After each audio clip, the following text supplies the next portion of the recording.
Buenas, mis estimados. Espero que estén todos muy bien. Hoy regresamos para ver algo que más que increíble, es absurdo por muchísimo tiempo.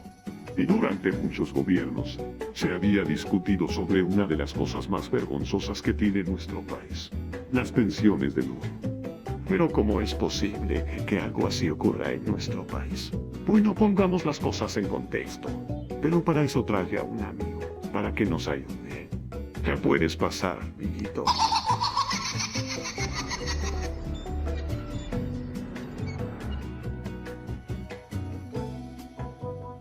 Saludos, estimados. Hoy vamos a jugar a recordar. Esta historia empieza con una muy buena idea, movida a priori por un acto de beneficio para el pueblo, y aunque muchos dirán que esto viene de la época de los años 50, va mucho más atrás. Era 1886 y el Congreso de ese momento presentó una ley para la creación de organismos educativos y administrativos. Esta idea ya venía circulando desde hace varios años. Y no fue hasta 1885 que un maestro, que en ese momento había sido nombrado secretario de Instrucción Pública, Mauro Fernández, propuso el cambio. La idea era muy sencilla en principio: que la enseñanza primaria fuera gratuita y obligatoria. La misma fue aprobada en 1887 y con esta se verían los principios del magisterio. Pero ¿qué tiene que ver todo esto con la estupidez de las pensiones de lujo de hoy? Aunque la idea era muy buena, no se tomaron en cuenta muchos de los factores importantes para realizar tal proeza, como por ejemplo la situación demográfica del país. Recordemos que eran otros tiempos, no habían carreteras, no habían casi hospitales o clínicas, los medios de transportes eran muy limitados. Y todos estos desafíos los tenían que enfrentar los maestros de esa época, pero no solo ellos, sino que también cualquier otro trabajador.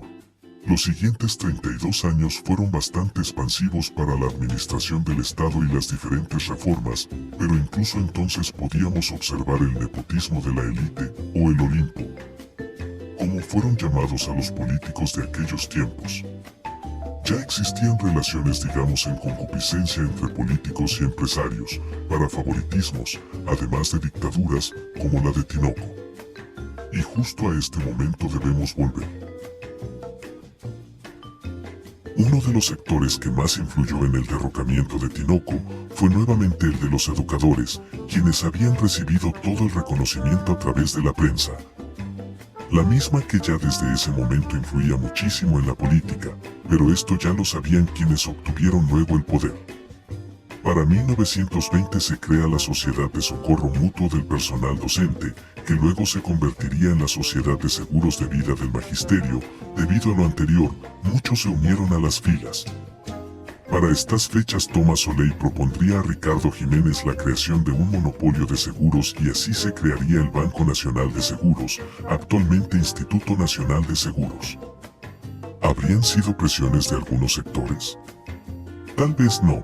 Recordemos que la fiebre española azotó nuestro país durante esos años. También habían diferentes afectaciones económicas y sociales en el país y por supuesto la Primera Guerra Mundial. La pregunta es ¿por qué el beneficio solo para este sector? Curioso. Les recuerdo que desde que se aprobó la Ley General de Educación en 1887, el presupuesto para la educación a ese momento había aumentado 4 veces más.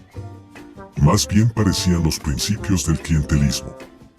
Debido a los diferentes conflictos locales de esos años, varias personas de los sectores más humildes lograron avanzar de la nada a generales y de generales al gobierno, y con esto se dieron luchas por la desigualdad entre los sectores, donde algunos como el de los cafetaleros tenía mucha influencia política. Además, notaron más de lo mismo con la política del perdón y el olvido aplicada hacia Tinoco.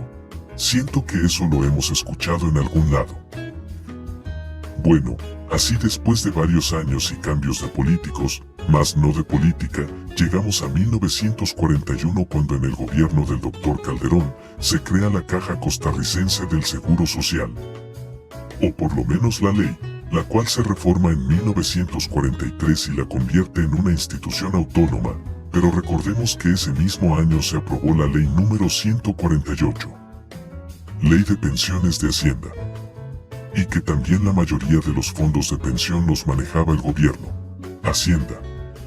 Como que alguien ya se estaba empezando a proteger. Y no fue hasta 1947 cuando finalmente se crea el seguro de invalidez, vejez y muerte. Todos sabemos qué pasó en el 48, pero para recordar un poco, solo había dos frentes, oficialismo y oposición, y sin darle más vueltas al asunto. Luego de la victoria de la oposición liderada por Figueres se da la redacción de la actual Constitución Política en 1949. Sí, la Constitución de 1949, la misma que permitió la proliferación de regímenes especiales, favoreciendo a sectores como el Poder Judicial y el Magisterio Nacional. Para 1958 se consolida la Ley número 2248, ley que creó el sistema de pensiones y jubilaciones del Magisterio Nacional en Costa Rica. Muchas asociaciones y sindicatos se fortalecieron, como el APSE, ANDE, el Sindicato de Educadores, y aunque esa ley ha sido modificada en varias ocasiones en el pasado, se hizo para escudar a quienes beneficiaba y, como todo, a algunos más que a otros. A partir de este punto, la situación se vuelve simplemente más absurda, ya que cada sistema o régimen de pensiones que se crea, e incluso cada entidad que tenga algún control sobre las mismas, pierde totalmente el sentido. Entre los años 70 y años 80, se permitió la jubilación anticipada con altos beneficios para ciertos sectores, como jueces, diputados y docentes, sin considerar el impacto financiero a largo plazo. En el gobierno de José Figueres Ferrer, 1966 a 1970, hubo movimientos de fondos de pensiones hacia otras áreas, como las universidades, quienes exigían un aumento en la inversión para las mismas. Esto debilitaría algunos sistemas, pero eso importó poco a quienes exigieron con manifestaciones dichos fondos, como que las cosas no han cambiado mucho, ¿cierto?